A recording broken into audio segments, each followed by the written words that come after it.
pagar laut memasuki babak baru pemirsa. Pasca pembongkaran pagar laut sejak 3 hari terakhir muncul adanya dugaan korupsi dalam perizinan pembuatan 263 sertifikat hak milik atau HGB pagar laut ilegal. Koordinator Masyarakat Anti Korupsi pun mendatangi kantor KPK guna melaporkan dugaan kasus korupsi tersebut.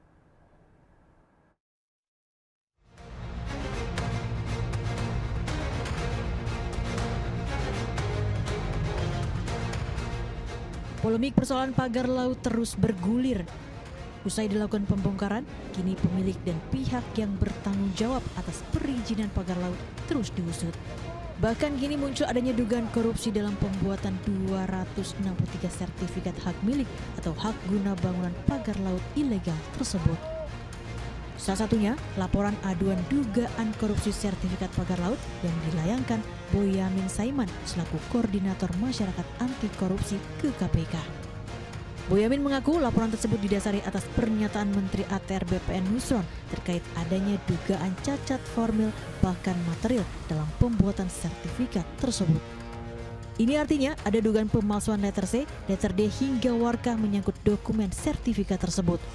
Boyamin juga menyebut 2 mantan Menteri ATR BPN sebelum era Kabinet Merah Putih turut bertanggung jawab dalam perizinan surat keputusan sertifikat tersebut. Surat keputusan yang mendasari HGB dan HM itu adalah level menteri. Dan itu saya sebut juga dalam surat saya ada 2 menteri. Yang jelas bukan Pak bukan Pak Nusron Wahid. Artinya yang menteri awal itu menandatangani sekitar 90% dari 200 sekian tadi. Yang 10% menteri setelahnya. Menanggapi hal tersebut, Wakil Ketua Umum DPR RI Sufmi Dasko Ahmad mengatakan pihaknya telah menerima statement pemerintah yang akan secara tegas membatalkan sertifikat HGB pagar laut ilegal tersebut. Kemudian ada yang dilakukan yang isu-isu pada saat ini kan bukan terjadi pada saat pemerintahan Pak Prabowo seperti pagar laut, dan kami dari DPR juga sudah menerima statement dari pemerintah bahwa mereka akan tegas membatalkan sertifikat yang ada.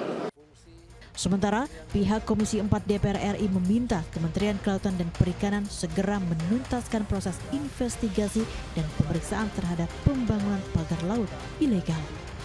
Lalu akankah pihak yang bertanggung jawab terhadap dampak kerugian akibat pembangunan pagar laut ilegal tersebut juga akan segera diusut tuntas? Tim Liputan iNews melaporkan. Pemirsa, pasca penggeledahan rumah mantan Ketua Umum P3 Jan Farid terkait kasus suap pergantian antar waktu yang melibatkan Harun Masiku, Komisi Pemberantasan Korupsi menyita sejumlah barang bukti untuk mengungkap dugaan keterlibatan pihak-pihak lain termasuk peran Jan Farid dalam kasus ini. Dapatkan dari penyidik ditemukan dan disita dokumen serta barang bukti elektronik. Masih didalami oleh penyidik. Penyidik memiliki informasi, petunjuk maupun berdasarkan keterangan saksi sehingga kegiatan penggeledahan tersebut dilaksanakan oleh penyidik tadi malam. Jadi masih didalami bagaimana peran beliau dan kita tunggu saja sama-sama update-nya. Kalau bagaimana saya tidak bisa membuka, tentunya nanti teman-teman harus menunggu pada saat semua alat bukti bisa disajikan di persidangan.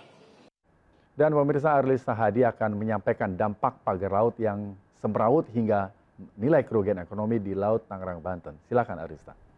Baik, terima kasih banyak Rizkia. Pemirsa, ini semrawut pagar laut memberi efek domino. Selain berdampak pada kerusakan ekosistem laut, pagar laut sepanjang 36 km juga berimbas pada nilai kerugian ekonomi hingga lebih dari 100 miliar per tahun pemirsa.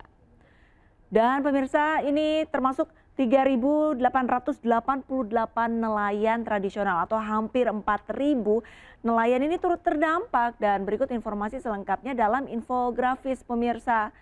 Seperti kita lihat pemirsa, berdasarkan data analisis ekonomi dan pakar kebijakan publik UPN Veteran, nilai kerugian yang ditimbulkan akibat pemasangan pagar laut ilegal ini diperkirakan menembus 116,91 miliar rupiah per tahunnya. Dan di mana dengan rincian kerugian diantaranya adalah 93,31 miliar per tahun ini dari penurunan pendapatan nelayan. Kemudian ada 18,60 miliar rupiah per tahunnya dari kerugian peningkatan biaya operasional serta 5 miliar per tahun akibat kerusakan ekosistem laut. Selanjutnya, pemirsa, pemasangan pagar laut sepanjang 36 km selain meningkatkan resiko keselamatan nelayan saat melaut, juga memicu konflik sosial antar warga yang saling curiga terkait pemasangan pagar laut, serta menghalangi akses publik ke wilayah pesisir. Tidak hanya itu pemirsa, Menteri Kelautan dan Perikanan Sakti Wahyu Trenggono mengungkapkan bahwa 3.888 nelayan tradisional termasuk para penangkar kerang terdampak pagar laut ilegal di Kabupaten Tangerang, Banten pemirsa. Pemirsa, fenomena pagar laut menjadi pengingat penting semua pihak bahwa laut bukan sekedar hanya sebatas sumber daya, namun juga warisan yang harus dijaga. Lalu kira-kira apa motif pembangunan pagar laut oleh pihak-pihak tertentu dan siapa yang bertanggung jawab terkait dampak kerugian yang ditimbulkan? Diharapkan pemerintah bisa tegas mengusut tuntas polemik pagar laut secara transparan agar bisa mengembalikan kepercayaan publik sekaligus melindungi ekosistem laut Indonesia di masa depan.